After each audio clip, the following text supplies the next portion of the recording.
Meu filho! Meu filho, que alegria! Que alegria, meu filho! Meu Meu filho, filho!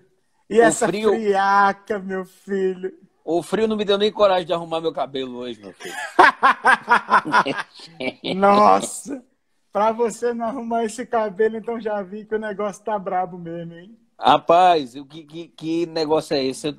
Eu tô sem nenhuma saudade de João Pessoa, nenhuma saudade do clima de lá. Imagina! Tô tranquilo demais, eu tô louvando, tô agradecendo. É um, é um clima maravilhoso. Você já botou seu chapéuzinho inglês, né, meu filho? É, meu filho, porque você sabe, né? Um dia você já foi careca e sabe o que faz.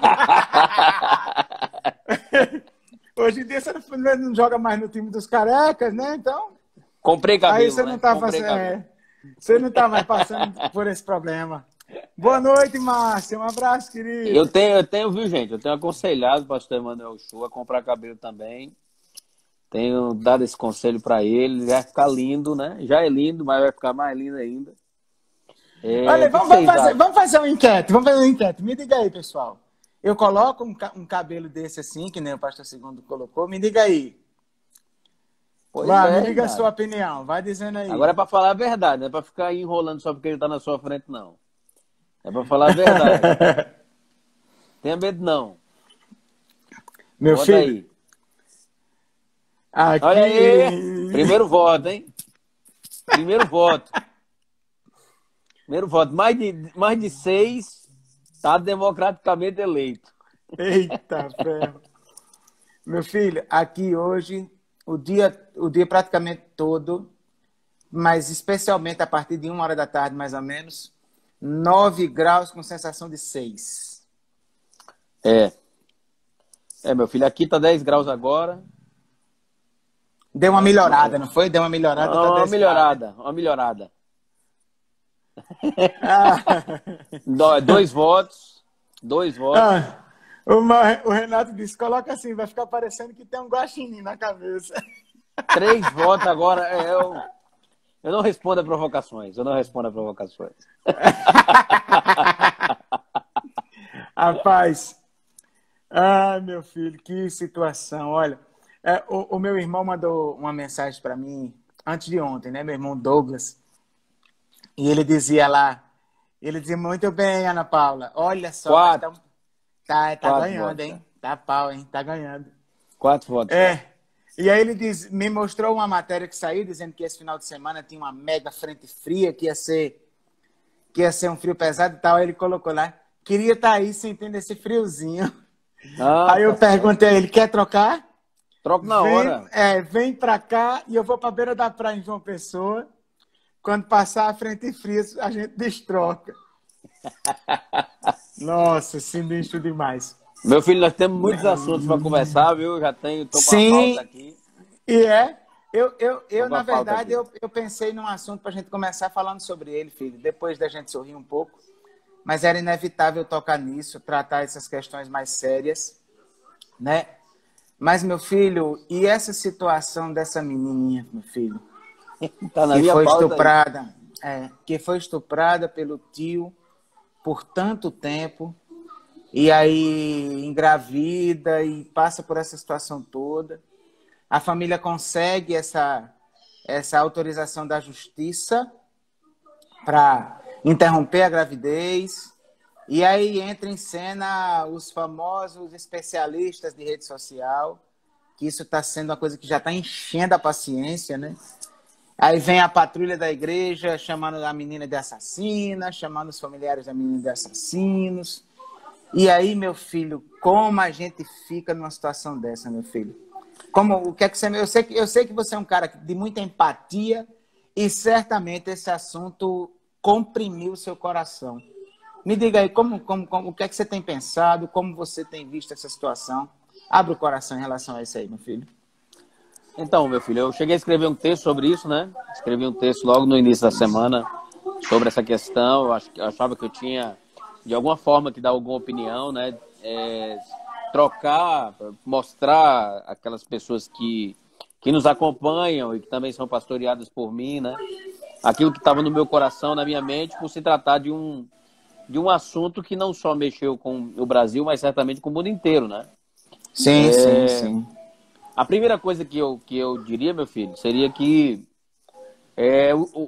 eu sinto cada vez mais um vácuo muito grande na praxis pastoral dentro do seminário, sabe? A maioria das coisas que eu passei no ministério, nenhuma delas eu tive aula sobre elas. Nenhuma delas. Os professores, na maioria deles, eles não são pastores. Eles são simplesmente acadêmicos e existem coisas que o 2 mais 2 da academia não resolve. Essa é uma delas, né?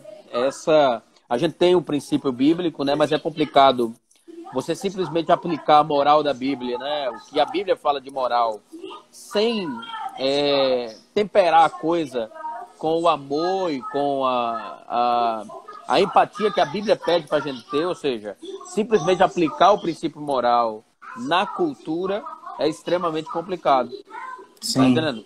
Meu filho, deixa eu fazer um parênteses. Eu acho que você tá perto do Zazak aí, ele ouvindo alguma coisa aí, eu acho que deve estar incomodando as pessoas. Sim, sim, sim. Ah, Sim, deixa eu. Coisa de quem está trabalhando com a criança do lado, normal, né? normal. É, normal. Filhão, desliga essa TV, por favor. Papai vai lhe dar o tablet para você usar, tá bom? Só um minuto, gente.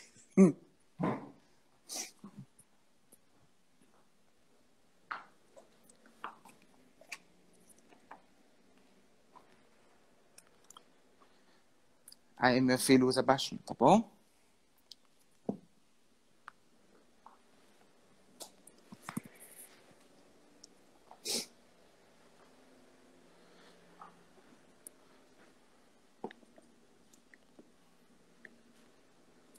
Então, meu filho, como eu ia dizendo, o que há é uma aplicação ao evento cultural, é uma aplicação da moral bíblica seca, né, dura, ao evento Sim, cultural, ao evento da contemporaneidade, ao fato específico.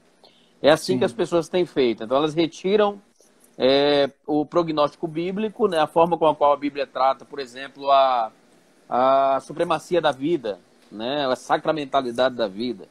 Eu vou aplicar agora o princípio bíblico ao fato em si.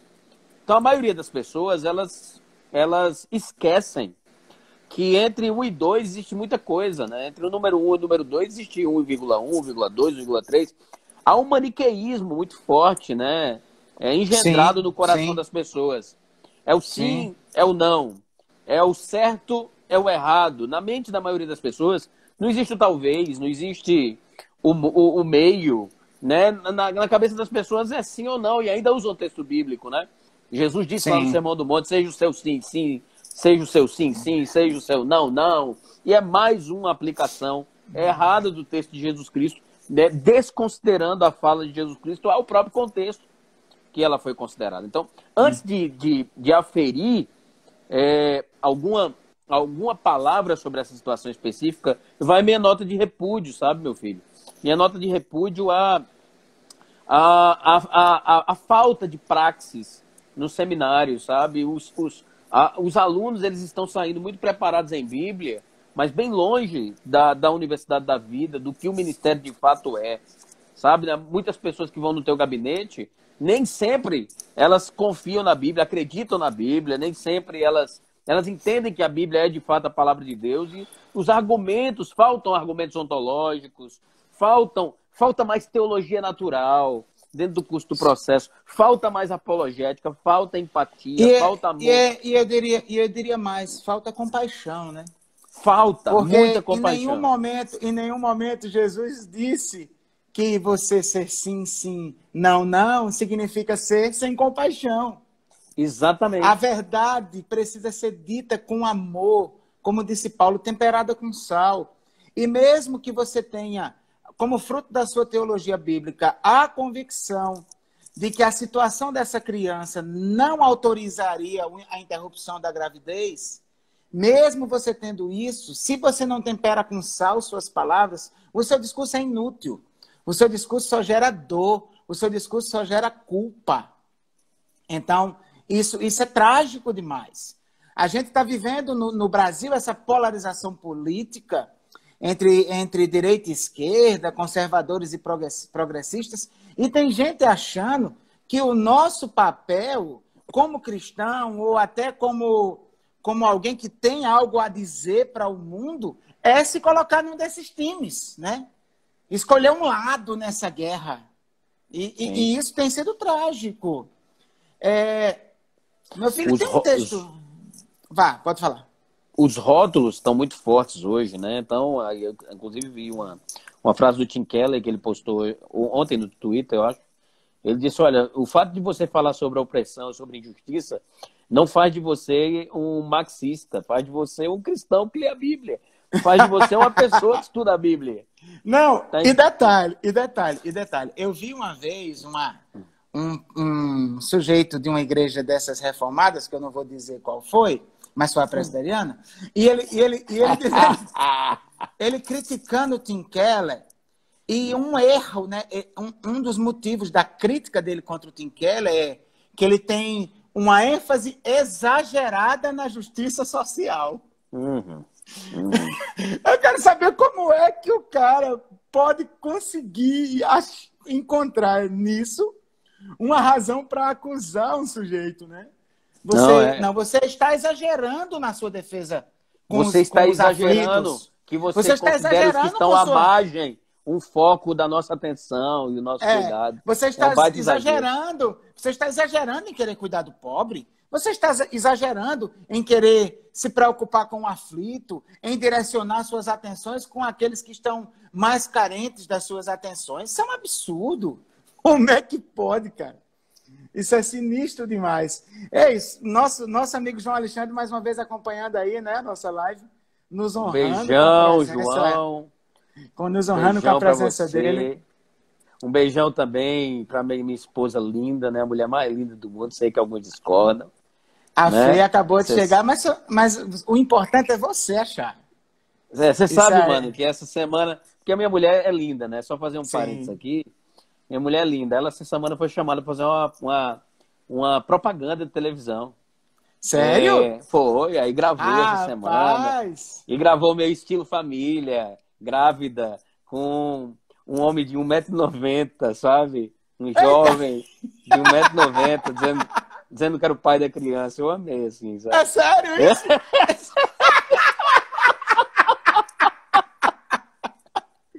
Ah, pai, que situação. Eu deixei. Eu sei que pra ela, eu só não quero assistir, mas eu deixei. Ah, pai, só você para passar por essas situações, meu filho. O cara, quando a pessoa olhou para mim, né, viu que eu não era apto a fazer a propaganda com ela, né?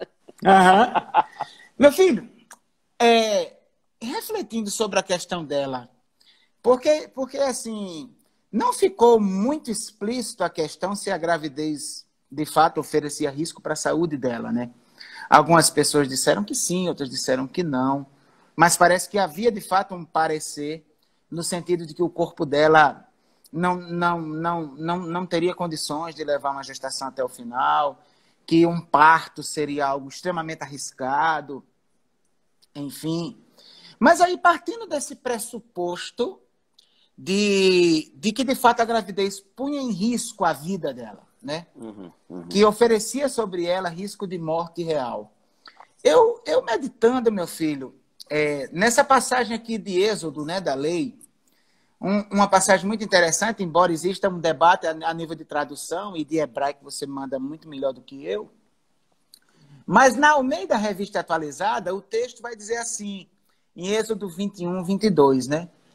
Se homens brigarem e ferirem mulher grávida e forem causa de que aborte, porém sem maior dano, aquele que feriu será obrigado a indenizar segundo o que lhe exigiu o marido da mulher e pagará como os juízes lhe determinarem. Mas se houver dano grave, então darás vida por vida, olho por olho, dente por dente, mão por mão, pé por pé, queimadura por queimadura, ferimento por ferimento, golpe por golpe.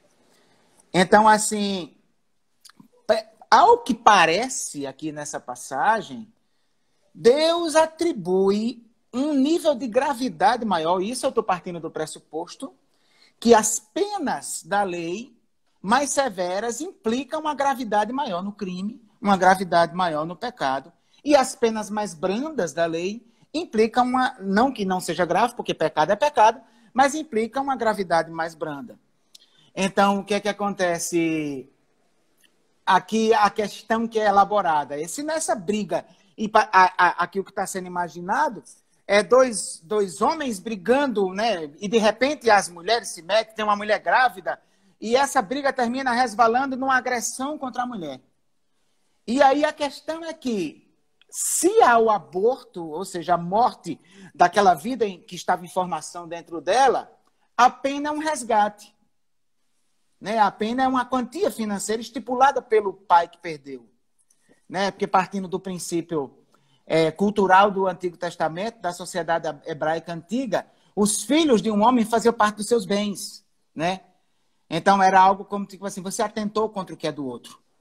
Né? Só que, se houvesse um dano maior, e se essa tradução da Almeida está correta, o dano maior seria a morte da mulher, pela Sim. lógica. Porque o feto já morreu. O feto já morreu no aborto. O feto já morreu no dano leve. No dano leve, exatamente. O dano maior seria a morte da mulher. No caso da morte da mulher, a lei não aceitava resgate. A lei exigia vida por vida, ou seja, estipula a pena de morte. Então, num sentido, partindo do pressuposto que a lei trata o assassinato como uma pena que deveria ser punida com a morte, então a ideia aqui parece que, para Deus, a vida da mulher é mais importante do que a do feto. A vida já estabelecida da mulher teria uma valoração mais elevada do que a vida em formação que estava dentro do seu útero. Né? O que é que você pensa sobre isso, meu filho? Meu filho, a primeira coisa que eu diria seria que a maneira com a qual eu leio a Torá não é a mesma que muitas pessoas leem. Né? Na minha mente, o que é aplicado enquanto lei civil serve de parâmetro, porém, cada estado, tomando como base Romanos capítulo 13, vai ser responsável pela implementação de suas leis. Sim. Tá entendendo? Então, eu tenho dificuldade de chegar num pressuposto. Da minha parte, eu respeito você, obviamente, né? Sim, claro. Estamos refletindo, estamos dialogando. Eu tenho dificuldade de chegar num pressuposto final, ou seja, na mente final de Deus, por meio da análise fria da lei, sem considerar a progressão da revelação. Tá entendendo? Então eu tenho essa dificuldade. Eu não estou falando aqui do decálogo, né? Mas eu estou falando dessas ramificações do decálogo em si. Que é o que se trata de Êxodo, é o que está tratando Levítico, é o que está tratando, isso. Enfim, parte do livro de Êxodo, parte do livro de Levítico. Isso, só entenda que onde é que eu estou querendo chegar. Eu não estou partindo do princípio de se adotar a lei de Moisés como padrão civil no nosso contexto, tipo assim, algo como alguns muçulmanos querem fazer com a Sharia, né, por exemplo. Para os muçulmanos mais radicais, eles não se submetem a nenhuma lei estatal, porque a lei deles é a Sharia.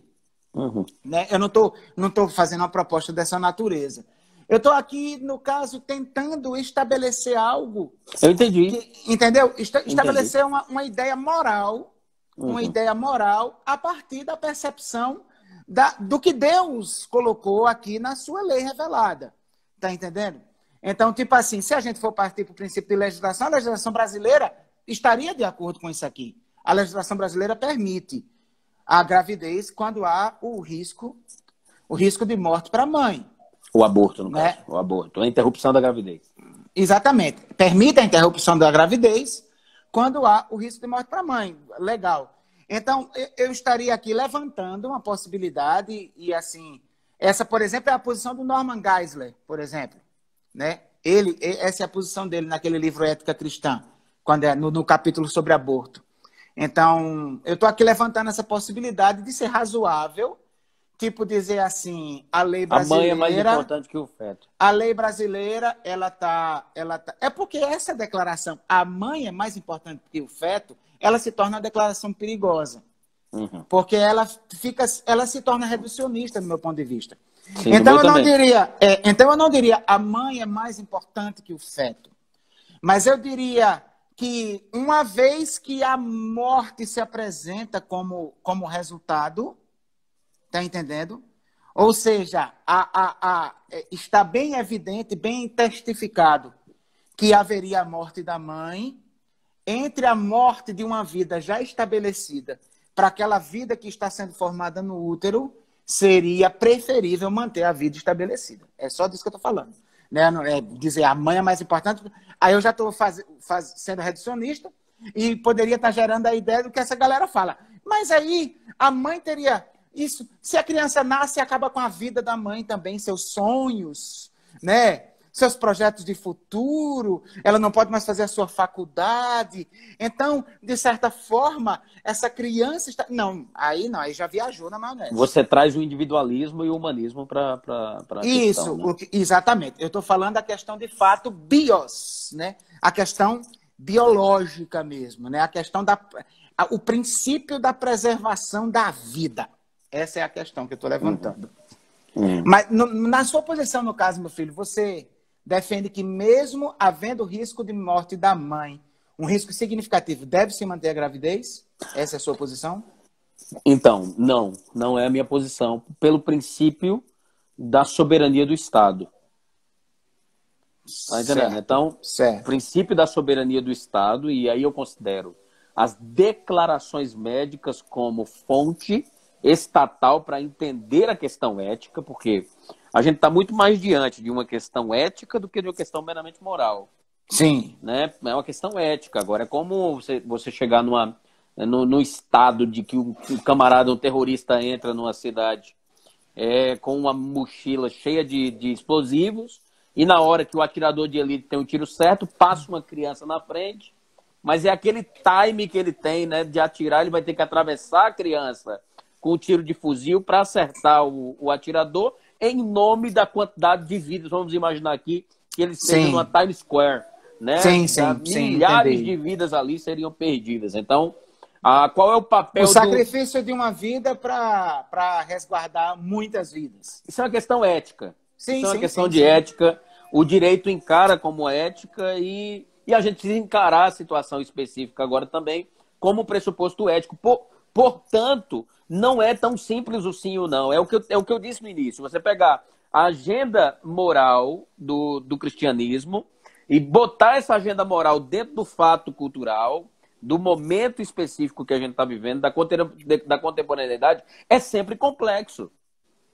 Sem considerar todas as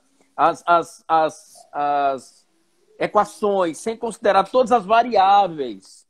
Sim, Tá entendendo? sim. Então, eu não tive acesso a atestados médicos clínicos de Sim, que sim. a menina não tinha condições de ter a criança. Eu não tive nenhum acesso a isso.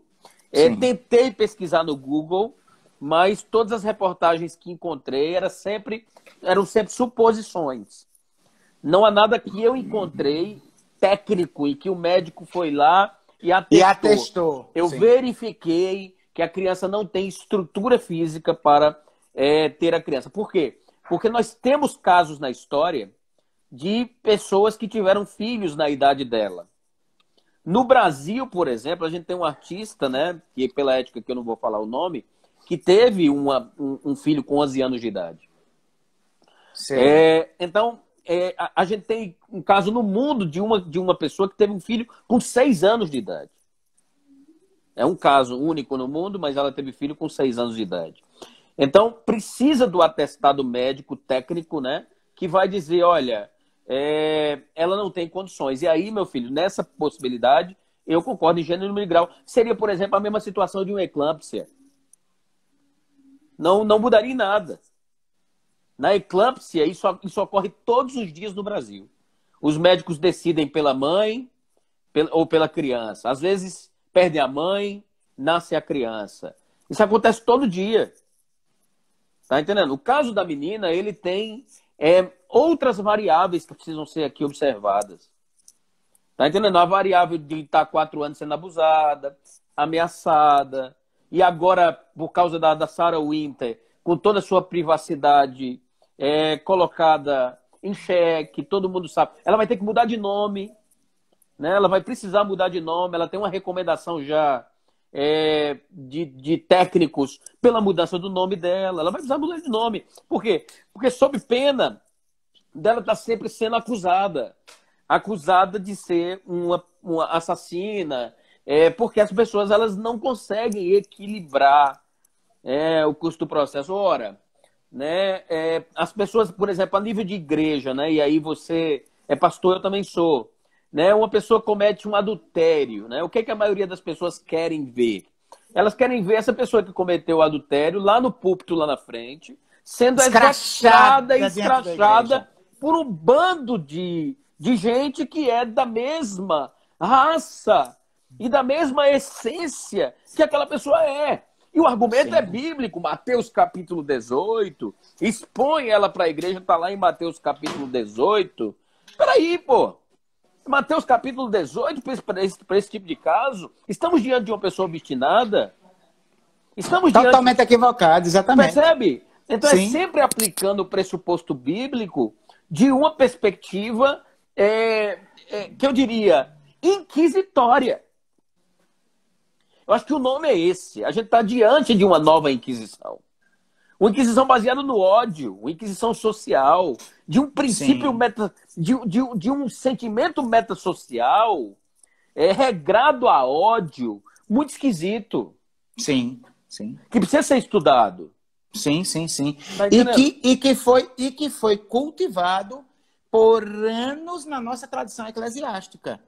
Sim. E nessa hora, eu não vou falar mal dos outros, eu vou falar mal da nossa realidade, pelos batistas, por exemplo. Sim, sim. Então essa ideia, por exemplo, você vai ter que ir lá na frente e pedir perdão à igreja.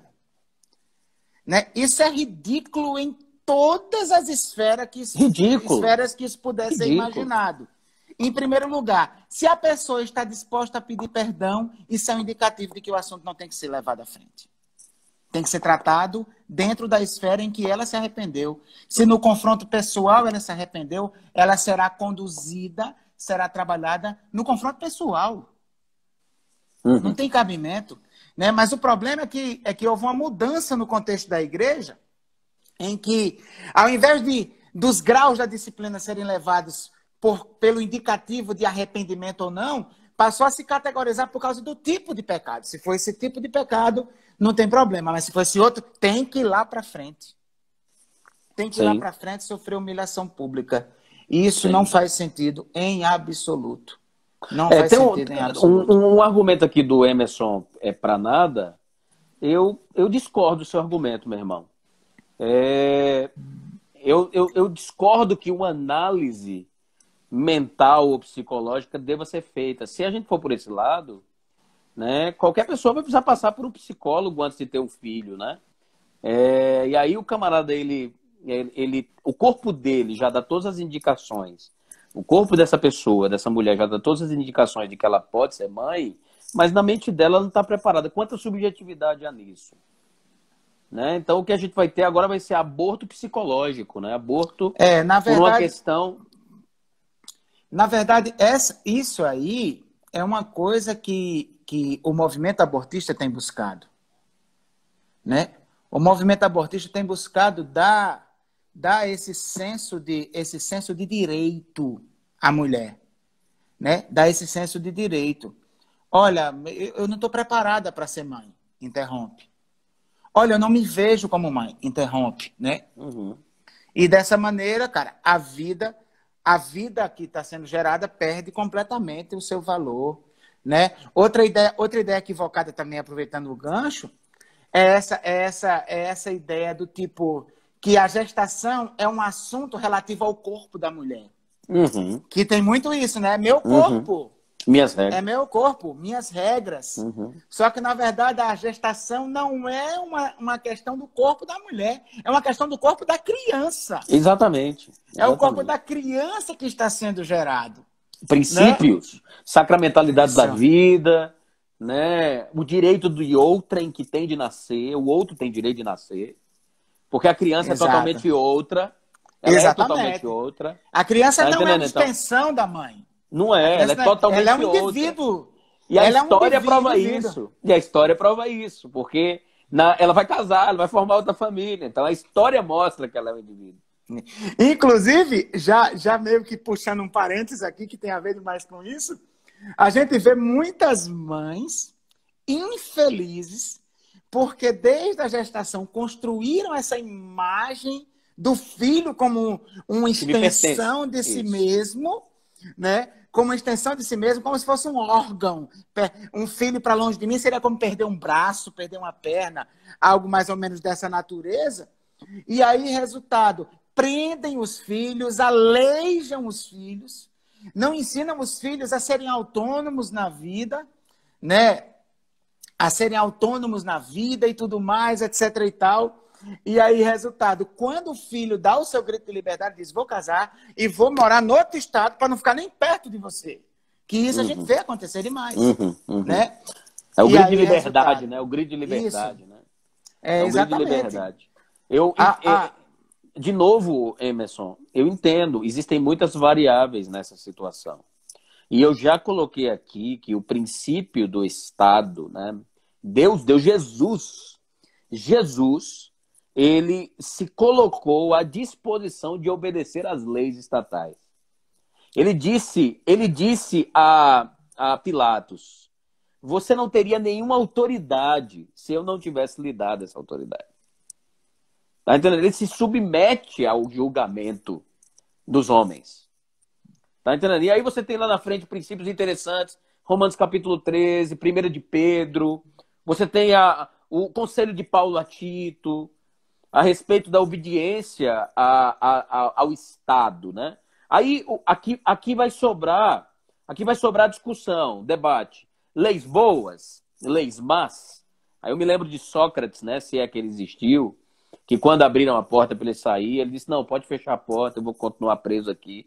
Porque é necessário que os homens bons cumpram as leis más, para que um dia os homens maus cumpram as leis boas. Então, essa expressão de Sócrates, ela é muito forte nesse sentido. Há um princípio por trás daquilo que o Estado faz, e eu não estou falando do Estado absoluto, eu estou falando do Estado moderno, né? Da perspectiva de Locke, dos contratualistas do Estado moderno. Qual é a ideia do Estado moderno? É garantir esse bem comum. E eu vou colocar isso entre aspas aqui. É a garantia e a promoção do bem comum por olhando ou entendendo, analisando cada fato da vida. É o que a gente chama no direito de consuetudinarismo. Como é que esses costumes são aplicados e como é que a gente faz esses costumes aqui virarem lei. Então eu entendo que a criança foi estuprada. E entendo que o Estado detém um princípio a respeito disso. E esse princípio eu o respeito. Apesar de entender, mesmo em casos de estupro, que a sacramentalidade da vida é maior, é um princípio que supera a razão do estupro. Isso na minha mente. Tá entendendo? Então, respeito aquilo que o Estado diz, porém, e obedeço aquilo que o Estado diz, porém, tenho minhas ressalvas a respeito da situação do aborto, até mesmo em casos de estupro. Repita-se. Estou aqui olhando de maneira fria a situação. Repita-se. De maneira fria. Não estou agora olhando a situação da menina de 10 anos, mas estou dando minha opinião a respeito de situações, inclusive de estupro, respeitando também meu irmão, né, que quer ouvir sua opinião a respeito disso também. Pastor Emanuel. Na verdade, assim, a gente tá aqui num campo extremamente complexo, de fato. Tá entendendo? E existem duas questões que precisam ser consideradas do meu ponto de vista. Que duas questões é essa? Uma coisa é um debate, um diálogo, uma discussão acerca da moralidade e da ética que está contida na lei ou não. Porque o Estado brasileiro já salvaguarda esse aborto. Exatamente. Então, não se trata disso. Aqui a gente não está dizendo não pode ser feito. Não, o Estado brasileiro já salvaguarda o aborto. Isso aí está fora de cogitação. o Estado salvaguardou, a gravidez foi interrompida. Tá? O que a gente está aqui ousando fazer é dialogar acerca do quanto essa ação estatal está de acordo com aquilo que Deus tem como o moral, como o ético, como o correto. Nós estamos fazendo teologia, né? Então, mas só que essa é uma questão. Dialogarmos e fazermos teologia tendo um fato concreto como ponto de partida. Mas a outra questão, que na minha opinião essa foi a grande falha dos crentes que esbravejaram nas redes sociais, a outra questão é perguntar, e o que Deus espera de nós nessa situação? Na minha opinião, esse diálogo é necessário, esse diálogo é saudável. A opinião de quem conhece o Senhor é importante para que o Estado se mantenha um Estado que promove o bem sem as aspas, o bem comum sem as aspas, né? Mas, na minha opinião, a missão que Jesus dá para a igreja na situação dessa criança é amá-la, acolhê-la e mostrar a graça do evangelho para que ela um dia consiga se sentir perdoada. Porque ela não precisa da ajuda da igreja para se sentir culpada nessa situação. É isso. Ela já está culpada. Ela já parede. se sente culpada. O coração dela já está apertado. Ela já vai carregar uma angústia. Isso é fato. Ela não precisa da nossa ajuda para isso. É isso que a igreja precisa entender, cara. Deixa eu me fazer um parênteses, né? Se você me perguntasse assim, se você fosse o pastor dela, segundo, dessa criança, o que você faria? Certo? Se eu fosse o pastor dela, eu iria até o hospital, pediria autorização, né? Para ir até lá. Estou já falando da situação do hospital em si, né? Estou aqui conjecturando, obviamente. E aí eu diria, olha, gente, eu sou pastor de vocês e eu estou aqui para respeitar qualquer decisão que vocês tomarem. Estou aqui somente para abraçar vocês, chorar com vocês, orar com vocês e pedir de Deus misericórdia. Ponto. Era isso que eu faria como pastor.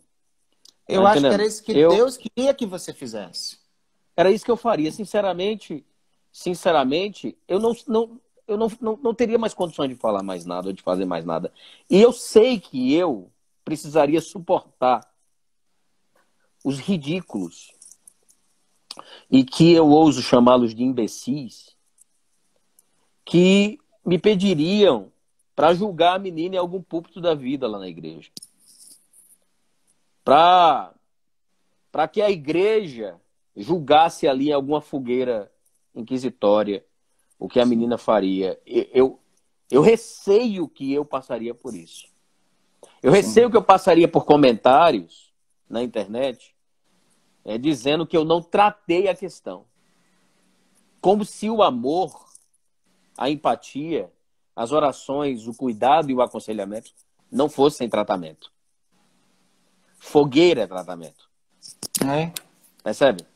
Então eu concordo com você, pastor Emanuel, em gênero do grau, que nosso chamado é para amar.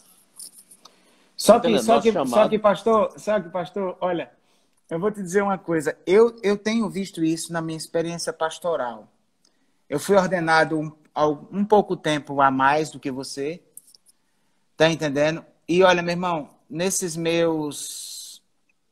Me esqueci até quanto tempo de ordenação tem agora. Acho que é 13 anos. Eu fui ordenado em abril de 2008, é porque a pandemia, né? Abril de 2008, então 14 anos, né? Só que antes disso, você me conhece, eu já pastoreava como seminarista, né? Meu filho, nesses meus anos, aí quase 20 anos pastoreando, eu descobri uma coisa. As pessoas exigem a fogueira até o momento que a fogueira seja para elas. Eu tenho certeza absoluta. Você está entendendo? Então, e eu descobri uma outra coisa, que quando você tem por hábito, por padrão, exigir a fogueira para os outros, na hora que você tropeçar, as pessoas se levantarão querendo a fogueira para você também. Porque Jesus foi claro, bem-aventurados os misericordiosos, pois obterão misericórdia. Misericórdia. Fale sua última frase de novo, meu filho. Sem ser essa da misericórdia. Quem disse que eu consigo? A maioria das pessoas que pedem essa fogueira... A maioria das pessoas que exigem a fogueira... É isso. A maioria das pessoas que exigem a fogueira... Tá? A maioria das pessoas que exigem a fogueira... Elas exigem até o momento que a fogueira é para elas. Na hora que a fogueira é para elas, elas mudam de opinião. Tá entendendo?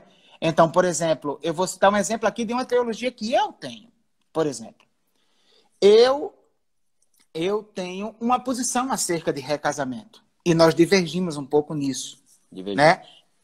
Divergimos um pouco nisso. Na minha opinião, a Escritura não permite recasamento em nenhuma hipótese. Na minha opinião, aqueles casos, eles até permitem o divórcio, mas não o recasamento. Para você entende que permite o recasamento. Uhum. Né? Uhum. Essa é uma posição que eu tenho. Por causa dessa posição, eu tomei a decisão de que eu não celebro casamentos nessas circunstâncias, porque eu me sentiria ferindo a minha consciência. Uhum. E eu disse isso à igreja, a igreja sabe disso. Mas eu tenho ovelhas que casaram novamente já no meu tempo aqui em Mauá. E tudo que eu dou para essas ovelhas é meu amor. E vou na casa delas e a gente come junto. Porque Deus não me autoriza a segregar pessoas, porque elas tomaram uma posição que a minha teologia não permitiria. Até porque nós temos uma outra questão aí. Que questão é essa? Em teologia existem coisas que são do campo da certeza, coisas que e são do campo do provável. Coisas que são do campo do provável, e do coisas inexiste. Que são do campo do possível e coisas que são do campo do não sei. Né? Então, na minha opinião, essa minha teologia do divórcio é no campo do provável, na minha opinião. E como eu acredito que isso é o mais provável, eu não posso ferir minha consciência. Mas eu estou convicto que ela não é do campo da certeza. Então, eu respeito quem decide diferente. Minhas ovelhas até me procuram. Pastor, olha, a gente sabe que o senhor pensa diferente, mas eu vou casar, porque eu me divorciei por causa de adultério, tal. Tudo em paz. Elas casam e no dia seguinte eu vou para a casa delas almoçar com eles. É isso. Tá entendendo? Essa que é a grande questão. Cara, se a gente aprendesse a viver assim, cara, se a gente aprendesse a respeitar as pessoas, respeitar as escolhas das pessoas, tá entendendo? Se a gente aprendesse a discordar amando, a igreja seria muito mais poderosa no cumprimento da sua missão. Sim. Muito mais poderosa. Vezes, meu filho, quantas vezes nós discordamos amando? Isso, né? Nós temos pontos de divergência na nossa teologia. E você é, de longe, o melhor amigo que eu já tive e terei em toda a minha vida. E a recíproca é verdadeira. Você é meu irmão. Você é meu irmão. E a gente pensa diferente. E a gente até gosta de conversar sobre esses assuntos. Ainda tem mais essa. Nós não evitamos. Nós não evitamos esses assuntos. Nós gostamos de conversar sobre esses assuntos. Tá entendendo? Sim. Falta isso à igreja. Mas eu abri esse parênteses aqui da teologia em relação ao recasamento, porque eu conheci pessoas na minha jornada, tá?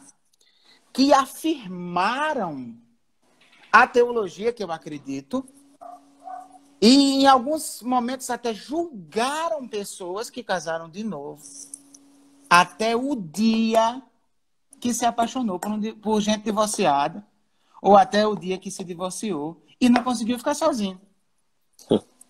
Então todos nós estamos em risco de passar por situações assim.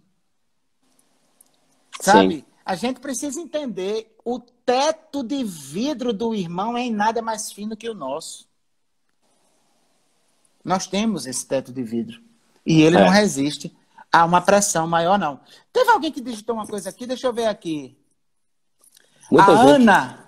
A Ana disse, misericórdia por essa criança, 2 vidas destruídas, só Deus. E ela não é a única a passar por isso, infelizmente. Sem dúvida, Ana. Nosso papel é ter misericórdia. O Renato disse, às vezes me parece que falta empatia à igreja, o amar ao próximo. Não tenha dúvida. Não tenha dúvida, é exatamente isso. A Márcia colocou, todo mal para o outro pode Mas quando o mal é para você, aí é mais difícil, sem sombra de dúvida. Respeito é tudo. Amigo é assim, poder discordar. Sem dúvida. Sem dúvida. Eu assim, né, me colocando no lugar da família, né, o que que você faria nessa situação, Pastor Segundo? Sinceramente, eu não sei o que eu faria. Nossa, também Eu não não. sei o que eu faria. Também não. Sabe? Eu não sei, sabe? Talvez eu pirasse. Talvez eu pirasse. Tá entendendo? Sei lá o que aconteceria. Se Eu fosse minha sei- filha, né? Se Pensando fosse a minha nesses filha, eu sou termos, né? pai de menina. É. Sou pai de meninas. É, Eu não sei, eu eu não acho sei que o que eu meu faria. primeiro problema, A primeira coisa que eu faria, você pode ter certeza, era chorar e muito. sim, Tá entendendo? Eu sim, passaria, acho que talvez 2 dias ou 3 dias da minha vida chorando. Só de pensar, fico emocionado. Tá é, entendendo? Então, quando eu me pego pensando nisso, só me resta orar, sabe? Eu oro por essa criança sem nem saber o nome dela. Eu oro por essa família sem nem saber o nome dela. E na minha com teologia, certeza, meu sabe, filho. mano? No campo do provável, na minha teologia, que é do campo do provável nesse aspecto, essa criança está com Jesus agora, sabe? E isso também gera certo consolo no meu coração. É outro ponto extremamente complexo. Olha, você agora Extremamente complexo. você entrou num assunto que, na minha opinião, escuta o que eu vou lhe dizer. Na minha opinião, tá? Esse é a coisa mais difícil de toda a teologia. Na minha opinião.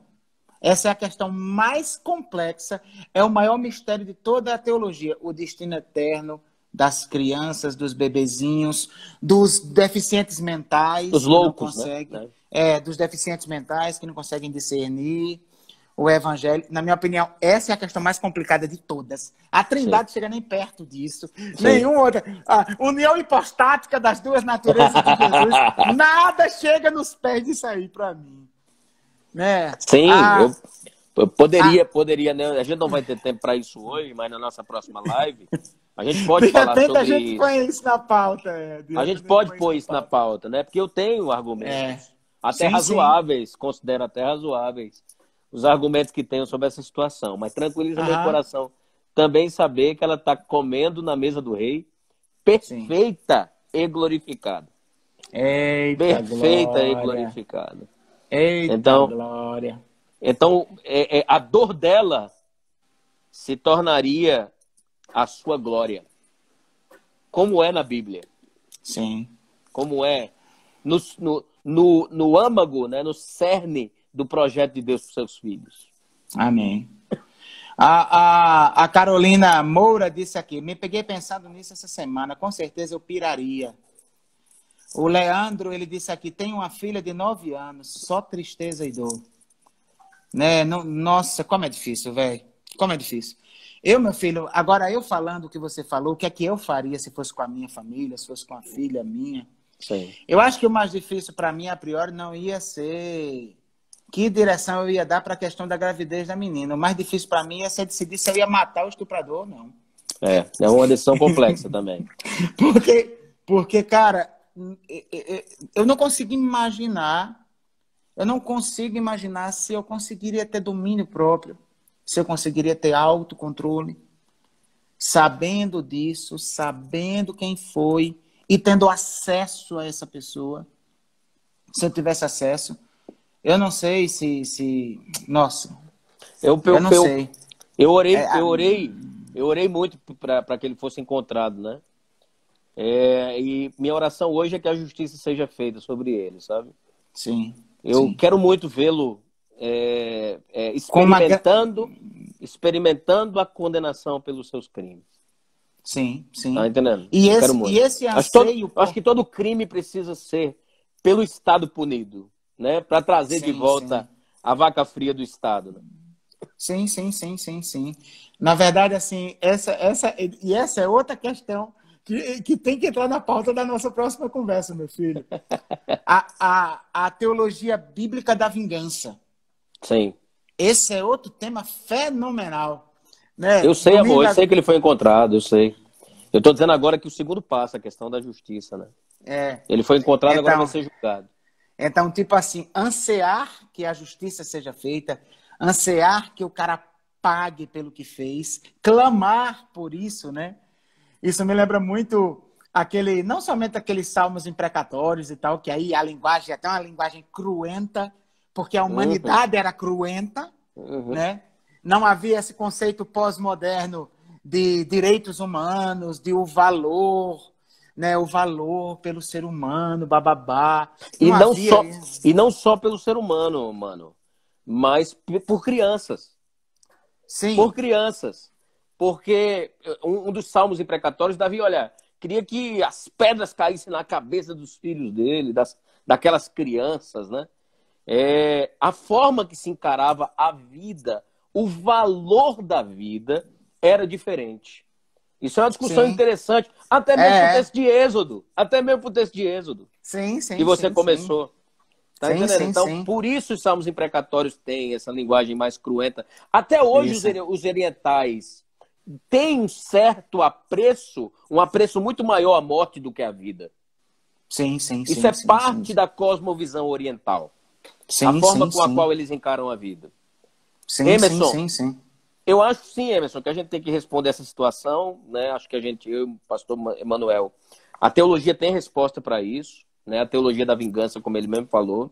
E eu acho que fica já a sugestão para nosso próximo assunto, na próxima live. Eu acho que é por aí. De fato, hein? Gente, veja só. A minha proposta é a seguinte: para sempre minhas lives serem só com o pastor Segundo. Porque eu não consigo ter uma conversa desse nível com mais ninguém. É um negócio impressionante. E nem eu. É um negócio impressionante.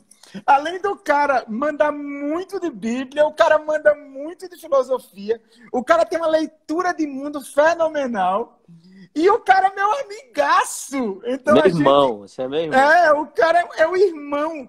Nele se cumpre o que a Bíblia diz, o amigo mais chegado que irmão. É verdade. Não tenho dúvida disso. Né? Então, assim, nossa, sempre flui demais. E agora vocês imaginam o que acontece, tá? Quando eu faço uma viagem com ele.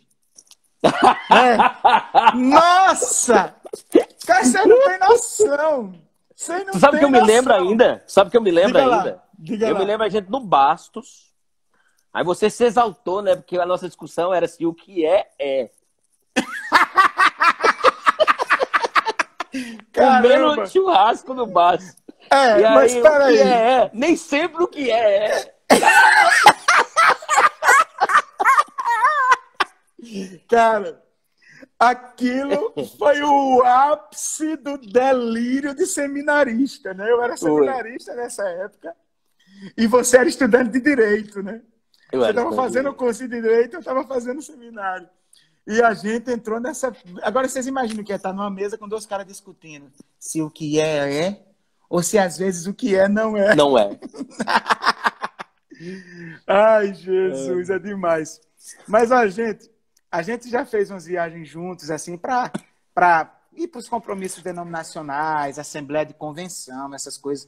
Nós fomos dentro do mesmo carro, daqui até Poços de Caldas, em Minas Gerais. A outra vez nós fomos para... Ribeirão Preto? Não, era São José do Rio Preto. São José do Rio Preto, não. São José do Rio Preto a gente foi em carro separado. Você foi com a família também. Foi. Bauru. Nós fomos juntos para Bauru. No mesmo carro. Gente, vocês não têm noção. É o caminho inteiro falando sobre essas coisas. Entendi. Falando de teologia, discutindo textos bíblicos, discutindo a aplicabilidade prática desses princípios, discutindo o que nós faríamos como pastores diante dessas situações. Sabe aquela amizade que enriquece, que edifica, que faz você crescer? Pronto, é essa aqui. É verdade. É sensacional. Filho, você é demais, meu filho. Você é demais. Que live maravilhosa, gente. Obrigado. Poxa, gente, bom demais estar com vocês mais uma vez. Eu já estou partindo para essas considerações finais, porque só faltam 3 minutos. E aí, meu filho, junto com essa proposta, eu acho que cabe uma regra. A gente nunca abre uma segunda live. Não pode. Não O que pode. tiver de falar, fala nessa primeira. Se ficar um negócio pendente, só na próxima. E a galera que acompanha. Então, já está anunciado daqui a 15 dias. Só que eu tenho outra proposta a fazer. Eu percebi que a galera está entrando mais do meio para o fim. É De verdade. repente, eu acho que a gente podia mudar esse horário para 8h30. Dá a opinião de vocês aí, gente. Ótima Porque ideia. eu percebi que isso está acontecendo. Tá entendendo? Então, eu estou pensando em mudar esse horário para 8h30, porque eu tenho notado que as pessoas têm entrado um pouco mais tarde. Sempre as pessoas só entram do meio para o fim, a maioria.